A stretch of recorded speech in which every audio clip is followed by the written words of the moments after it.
Hey folks, welcome back. Thank you for coming to check out another lesson here. Today we're going to focus on drawing the eye and understanding how the eye works in the eye socket, in the brow, all that good stuff. Hopefully what you take away from today's lesson will aid into some of the head construction videos I've shown you in the past. And as I produce more videos detailing how to draw other portions of the face, you'll see how they all aid into each other as well. If you haven't already, make sure to subscribe, like, and comment if you wish. You can hit the little wolf right under my chin there and become a cub. So I have a image here of an eyeball. Kind of just lightly rendered it for you, give you some idea of how it's sitting there in space, right? We are looking at a ball after all. And stick that sucker in the eye socket and wrap bone and flesh around it to give us the illusion that we perceive the eye in. A profile view of the eye and a frontal view. When we're thinking about the eye, we're also thinking about the structure of the skull, embedding it, okay? And it's important to think about the functionality of the skull as well as the shape, okay? Functionality, why? Because it's actually built in order to protect our eyes. I guess as we evolved, you know, our eyes became a little more sunk in and protected by our brow. And it's evident when you look at most human skulls. Okay, so when we're looking at the brow, when we're looking at our eye, we want to pay attention to different levels. Okay, and the functionality thing is going to come in here. All right, but in the front, you've got this canopy, which I've shown you before, kind of hovers over top of your eye. And from the side, that's actually right here on this angle, okay? Like this point right here is this point right here. And it comes down and goes into that brow area where the bridge of the nose is, okay? And more importantly, while we're drawing this profile example here, note that the cranium, okay, the brain shape of your skull is coming down and helping to form that little canopy, right? It kind of juts in here. I don't know the exact area. It could vary from face to face, but more or less, you want it to come down enough that it essentially is protecting the eyeballs, you know, so that it gives the eyes a good inch or so of space, you know, before they're not protected anymore. Okay.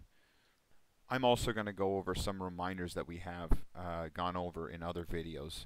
As you can see a little bit in these examples, I've kind of illustrated the zygomatic process and temporal line angle that I've been introducing to you guys. It's kind of like a Z going through here. You can see how it lines up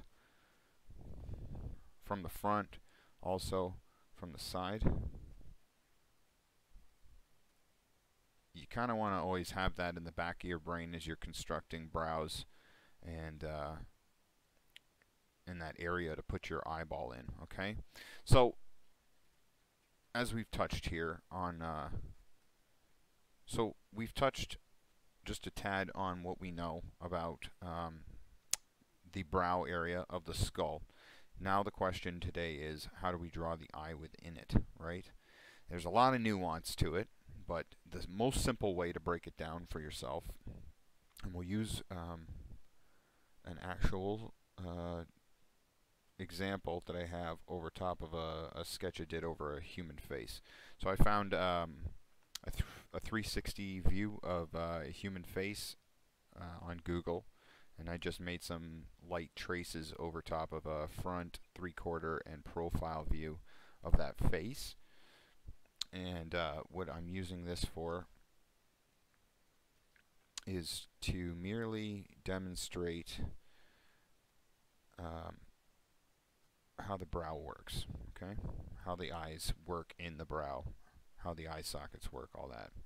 So if we go to the front view here, what we're noting here when we're drawing the eyeball in, right?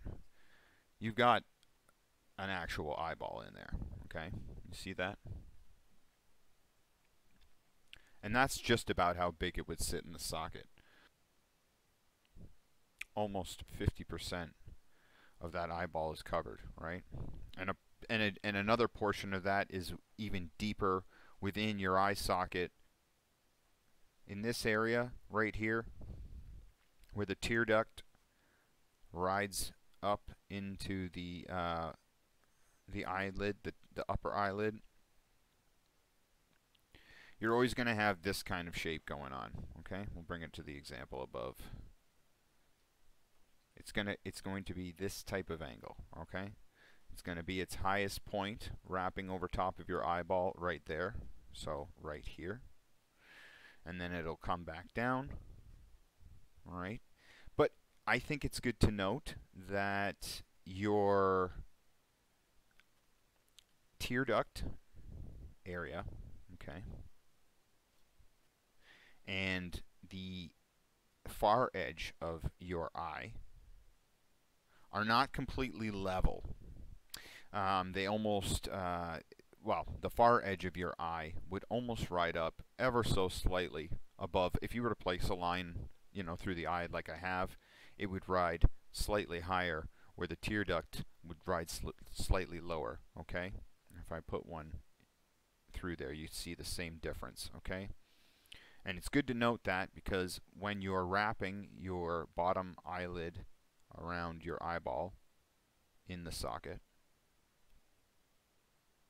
it's easier to determine the angle that the outer side of the eye needs to contour like. You can do the same trick to the other side of the face, and you can line them up based off those points you've created, okay? As I've taught you in the past, between each eye, when we're drawing the face from the front, you've got a spacing which is equal to the complete width of one eyeball, alright? Now, you're looking at this shape that I've drawn the eye in, right? It looks like the windshield of a vehicle.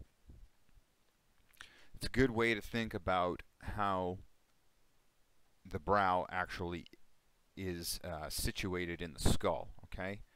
You've got, sorry, as the supraorbital foramen, okay, kind of dips down into your brow area, it forms this kind of shape, right? It's not completely flat across. You could start the shape that way if you'd like, but I would emphasize to think about it more this way, all right? That it angles down, and that we know that these highest points over here are actually representing where the temporal lines jut into the zygomatic process, which is right about here, okay? If we go down to this example over here, you can see that my character's brow follows that line.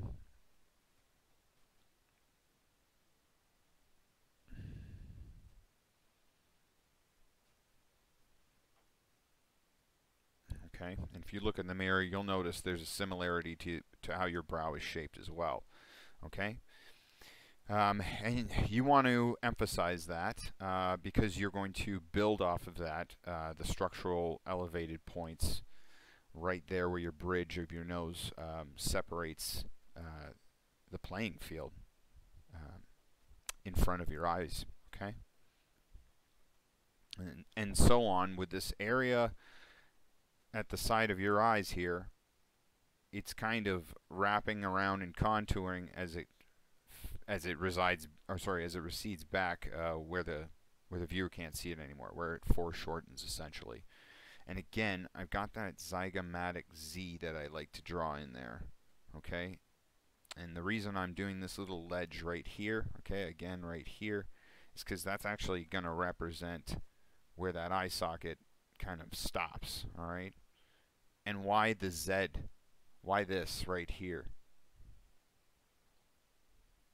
Because this is essentially the area where my my cheekbone, okay, actually rides out where my skull is concerned, okay? And I know from that alone that I have an area just on the surface level. I know that there's an area right in between there where my bottom eyelid's going to go, okay? On top, I know if I'm looking right in the mirror right now, I know my brow's going to be right about here, okay? And there's a reason for that, but we won't convolute this any more than I have to. And that the eye socket actually starts just underneath it. And that brow, okay, that brow is hanging over top of the eye in the eye socket like so, okay? Underneath, I'm going to just kind of hatch that in there to knock it back. It's kind of starting to reside there, but it's also, that area right there is coming out into the bridge of the nose. I know, it's tricky, right? And that's what forms that eye socket. And then you've also provided yourself an area to form that upper eyelid, okay? Does that make sense? And that's kind of how you want to figure out how to draw the eyeball in there. And you can continue from there. If you're to follow the planes of the nose, you're going to get an area right here that's going to be foreshortened but is going to come out, and you can illustrate that however you may. And we know that this eye socket continues out and into the rest of the skull, okay? You can see portions of the skull kind of jutting through as I'm drawing this face in, but it doesn't take many details after that point to start getting something that looks a little more like a human face, okay? If we go down to this example here, we see this, okay? And I've illustrated all those lines in there. That's where my bottom eyelid would be. That's where my top eyelid would be. Know that the top eyelid is essentially pinched in an area of skin that is jutting forward here, ever so slightly, okay? This little eyelid on top is a mere fold, right?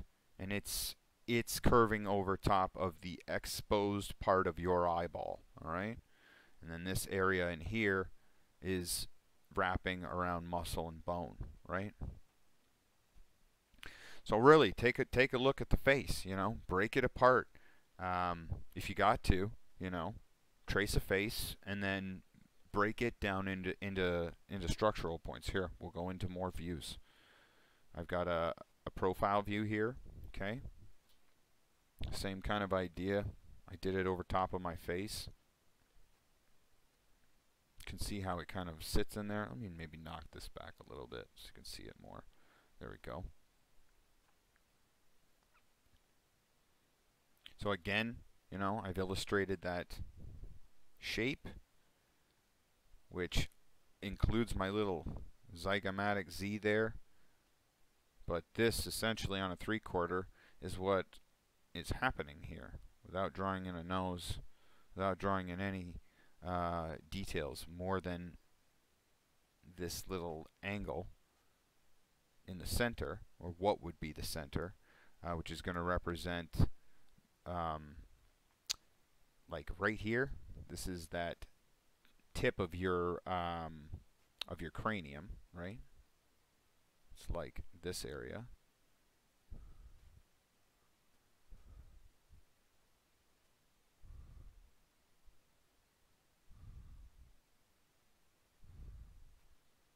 It's this area right here, right? Which forms that hood over your eyes, right? Let's say this little line right here is going to represent a would-be nose. But from here alone, I can start to construct everything I need. You know, I know that in here is an eye socket. I know over here is another eye socket. You know, like I mentioned with the frontal view, you know, the tear duct can be a little lower than where the edge of the eye resides. And because you're drawing on a 3/4, you're pushing the angle of where the ball sits. So the ball in the eye doesn't really change its shape, right? It's just still a ball. Let me show you. It just kind of sits there, right? Hasn't really changed the shape or anything. I changed the direction of the pupil and the iris. But back on my example up top here, what you've done now is you've kind of emphasized the edge of the ball with the way you've wrapped the eyelids around it, okay? So this little angle right here, that's going to be your closest hard edge to a circle, okay? Or a ball. And then, like so, the areas you provided by structurizing everything else give you an area to throw in your eyelids, your bottom one there, right? Which is resting up against your cheekbones, right? You got your top eyelid, which is wrapping over top of that ball. And then you got this area underneath your brow, which is wrapping around bone, right? And muscle. And then you would have your eyebrow in this area right here. Okay? You would have your eyebrow in this area right here. And you push things around on 3/4, okay? You're minding the fact that this side of the face is closer than this side of the face, right? So you're going to have to obviously draw this eye a little smaller. And I mean, it's super tricky to draw an eyeball on a 3/4 like this. This is how you want to think about it, you know. You got your tear duct, you got your opening, you got your edge of your eye, right?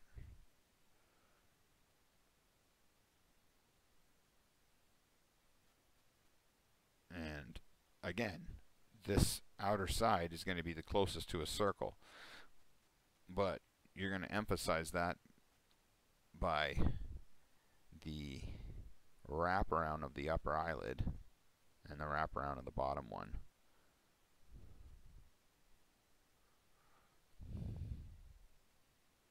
Kind of like that.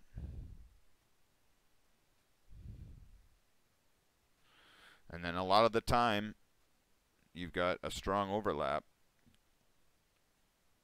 married up to that 3/4 view of the eyeball. So in this case, boom, boom, boom.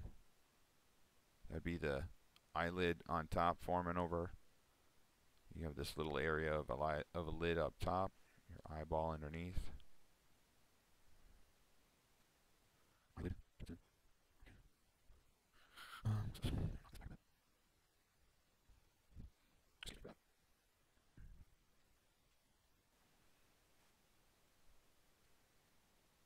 Yeah, the far side of the face, when you're drawing it in 3/4, is a little tricky, right?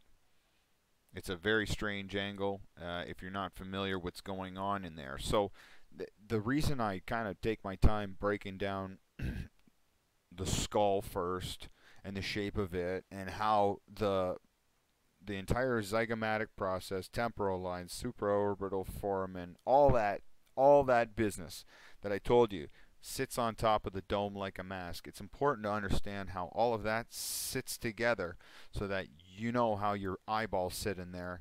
And, you know, after a while, you're not going to fuss around with why your faces look wonky. You're going to know that these angles have to exist in every face that you draw in order to complete that structural strength in your character design. And I keep diverting. On the other side, again, like I was mentioning before, tear duct, eyeball, the top of the eyelid, and then the edge of the eye a little higher than where my tear duct is. Note, my tear duct is on the same line, that red line that's in the background. I've started them at least at the same point. Everything else I can kind of alter from there. But I'm not going to alter too much. I want to keep maybe the edge of, see how the edge of this eye is higher. I do want to kind of keep that consistent, so I can do that pretty easy. Just imagine that line right there. Remember, this edge right here is where there's going to be the strongest hint of a circle, or the ball of the eye behind it. You've got that eyelid in there. This eyelid forms right as it, right, because underneath we got this, in the bridge of the nose here. I don't know what this is called exactly, but it's forming the socket that the ball of your eye actually sits in, okay, right in here. And it comes out into the bridge of the nose, okay, and comes down beneath it and forms that socket, okay. There's an area in here that is bone. Pay attention. This is bone. This is muscle and skin flap forming over top of the ball that's sitting inside of that socket. So this bottom eyelid sits in there like so. It's resting up against bone, okay? That's why it's a big overlap. That's why it's a prominent, distinct divot in your face, okay? It's resting up against bone and then riding up along that ball in your eye, okay? That's just how much the ball in your eye is jutting out. Wherever you can see an eyelid, that's protecting a ball sticking out of your face, okay? Draw that circle in there to represent the pupil and iris, okay? Look at these angles, though, as I'm drawing this face on a 3/4, okay? How it wraps around the eye, all right? It's not perfect, all right? And seldom is on a 3/4. This is where you, the artist, come in and, you know, perfect it. But there's things to note on a 3/4, you know? There's this little relationship where this brow starts and where this brow starts. I like to think about it like this. You know, when we draw it on the front, right, it's like that, and then we get to our nose, and our eyes are right here, right? And then we get our brow. See? That would form those sockets, right? But on a 3/4, it's like this. It's like that V still exists, where the nose juts out, but the angle of the nose changes. Okay, this becomes foreshortened, that little V, and from there, you figure out where that brow is, okay? And you can draw lines if you want to ride up the highest point of the zygomatic process, okay? Or if you want to line up where the supraorbital foramen begins and the temporal lines jut back. But notice this little relationship here. It's like I've drawn the zygomatic Z, right? There it is. And look, it's here too. And it almost mimics the exact angle, right? It's parallel almost completely, right? It changes as it foreshortens. But that's crucial to understanding how to draw the face in 3/4, okay? And just understanding what's going on in this portion of the body. So now with this information, I know that I've got the front of the, like the frontal lobe of the cranium there. I've got the area where it dips down and protects my eyeballs, and I've got the area where my nose juts out over top of my nasal bone, okay? And from there, I can draw my eyeballs in place, line them up on that line. Oh, look, in this case I've drawn an overlap with the bridge of the nose, and you get some cool, interesting look in there, you know?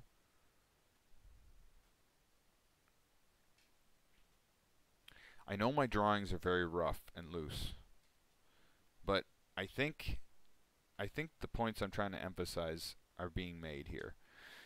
All I got to do is go down to this example right here, and we can emphasize that perfectly for you as I trace over top of my drawing.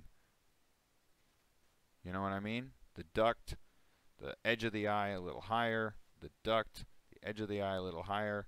In this case, we push, you know, basically when you're on a 3/4, what are we doing? We're finding the edge of that circle of the ball of your eyeball, which is present right here, and then we draw to the ducts of your eye.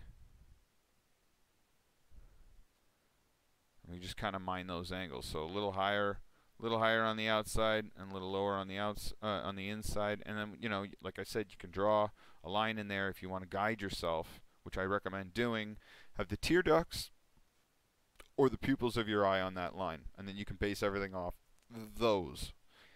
Because of the eyeball that's sitting underneath, because of the skin folds that are over top of the portion of the eyeball that's sticking out of your face, right? Remember that. His eyelids are big. It's muscle and skin sitting over top of your sensitive eyeballs. And then your brow, which is the next prominent thing, and your bridge of your nose, next prominent thing. And there you have it. As you detail in other little details, as you sketch in other little details that kind of indicate the position of everything, your drawings become more and more realistic, okay? You all can do this. And I'm sure you've all seen examples like this in sketchbooks that you've been drawing in through your whole life, or that you drew in as a kid. And you've read over the examples, you've tried them. And if you struggle with it, you know, eventually you throw your hands up in the air, right? And say, I'm done with this. I guess I'm not cut out. But you know, they don't emphasize enough in the books that this stuff takes practice over and over and over and over and over. Eventually, you start to see the common thread between all of it, and you'll understand that to me, teaching it to you, I can tell from a sketch like this if you get it, versus a sketch like this if you get it, you know? There's a few important things that are going on when we're trying to understand the eyes and the eye socket here, okay? I'm going to give you one more quick example, and then we'll call it a day, all right? This is going to be a half hour of me going on and on. Idea of kind of how everything is sitting in place there. Again, I want to show you the size of that ball, all right? Right? With respect to everything else around it, and just exactly what's going on. So I'm going to actually, in this case, I'm going to knock it back, all right? And then we'll do the trace over top of it just to show you, all right? Just how important all these areas in the face are, all right? So again, from the front, I've really emphasized that overhang, okay?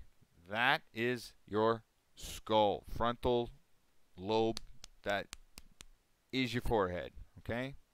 This little divot right here is the beginnings and the front portion of your supraorbital foramen, and then somewhere in here, okay, is where temporal lines begin to cut down and form off of the cranium, okay? Come down here into the zygomatic process, all right? Just going to draw this in really quickly here. You've got the zygomatic Z, all right? I've always got it in there no matter how I'm drawing the face. It's just a part of the system, right? It's how it all kind of works. And then we know if the ball, or if your eyeball is sitting in that socket there, that this area in the front that protects your eye is actually where your brow would form that overhang from the side, okay, from a profile. It forms a pretty strange angle, your eyebrow, right? We're looking at, in this position, we're looking at this angle of the brow, okay, or this little chunk of the brow. And it changes its angle here. So if I go back a couple strokes, trying to just like shape it in there. It's following the brow as it dips down. This is why in the beginning of the video I was mentioning that you should think about the brow from the front like this, where the nose and everything is, as opposed to flat across, okay? Because that brow that I'm talking about here rides downward into the bridge of your nose, okay? In most cases, all right? In a lot of cases. All right, so that's what's happening right here. All right, in this sense, this line right here would resemble your temporal line, which is the roof of your eye socket there, jutting back into the zygomatic process right here, okay? And don't be afraid to give yourself a lot of room between here and where the folds of the eyelids begin, okay? We'll say they begin right here, and there's a little angle in this eye socket. From this angle, it's really tight, okay? What's really going on, I'll draw you a little sketch in here in a second, just kind of emphasize it on a wider spectrum, okay? Here you have the edges of the eye, and they wrap up, in, over, and in, and you have your eyeball in beneath. Obviously, this edge of the eyeball is going to be the most perfect circle you can show. Obviously, this is a complete side exposed of your eyeball with the eyelids wrapping over top of it. You would show the iris very, very slightly if the eyeball was looking forward in this case. We'll talk about moving the eyeballs in another video. That's a quick one we can really get down easy. This video is to kind of illustrate what's going on here. Now, because of this angle of the eyeball, all right, we're actually forming an overlap. You can't see where the tear duct is. You may or may not be able to hint at what's going on where the bridge of your nose is concerned and how it kind of rides out into your cheekbones, okay? But I would definitely emphasize that at some point right here is where your cheekbones are going to start riding back into the face, okay? And then in this trace, like I did trace this face off of a human, so in this case, this person's bridge of their nose is coming in just above their eye there, or almost on par with it, you know, but it's essentially, well, it's not center, right? This would be the center of the eye. It's slightly above that, and that's where his nose is jutting out. Now keep in mind, this is also the camera picking up this angle, so that's why I'm going to do this other sketch for you in just a sec here. So if I take away this little drawing here in behind, there you can see